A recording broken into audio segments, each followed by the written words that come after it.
Howdy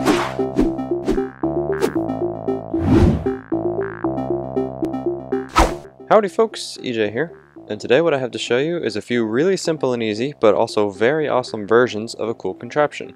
Now, armor stand switchers are nothing new. People have been making them since day one of them being introduced into the game, but so far I've never seen anyone make an armor stand switcher quite this compact and simple. As you can see, all I have to do is hit this tiny little button here, and almost instantly I'm greeted by my other little armor stand buddy, and I can almost immediately hit this button again and again to bring back the old one. Another interesting thing about this is that you can use it as a secret entrance to your base and a secret exit to your base, which is a pretty awesome double functionality, I might add. As you can see, this is a pretty compact design here for an armor stand launcher. It's basically just a double piston retractor to make it flush with the floor, and that's the biggest part of the circuit. The rest of this is just a tiny little torch with a slime block launcher and a little bit of a timing delay so that this gives a short pulse instead of a long button press. So when I press this button, as you can see, both of these are launched pretty much at the same time, and then this one is falling while the other one is launching upward. They pass through each other, and then the piston retracts and pushes back out again, leaving things exactly the way it was, but with a different armor in place of the first one. And if I press it again, it does the exact same thing, and you can press it pretty much as fast as you ever need to. But if you're not a fan of this redstone, there are a couple other designs over here that are a little bit tinier. So if we take a look at these two are much more compact versions. I put it into the wall so that we could make it even more compact, just for demonstration purposes, but this concept for switching the armor stands works very, very well. So if I go ahead and press this button here, whoa!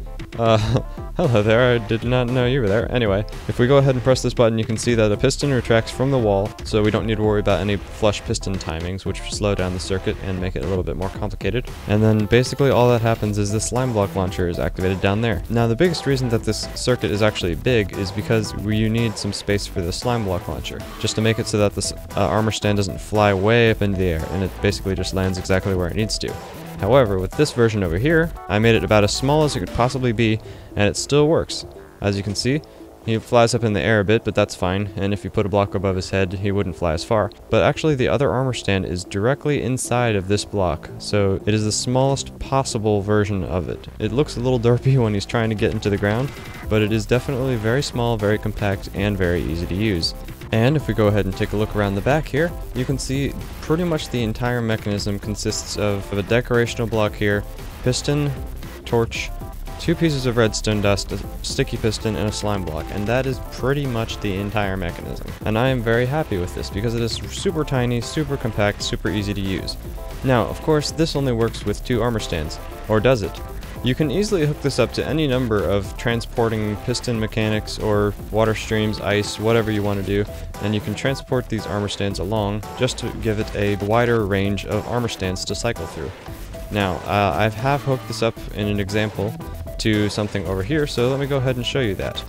This design over here is basically the wall design, but with a whole bunch of bigger piston circuits around so that I can add a bunch of other armor stands. Obviously it doesn't need to be this big or this bulky, but for demonstration purposes you can hook this device up to a larger tape of armor stands. Now if I press this button, very quickly you will see that the armor stand pops up for gold, and then the armor stand for chainmail, then the armor stand for iron, and so on and so on. As you can see, when I hit the button, it not only does its regular little slime block launching thing, but all these pistons give a pulse which launch these armor stands into the obsidian over here so that they can be stopped, and it cycles them around in a big loop.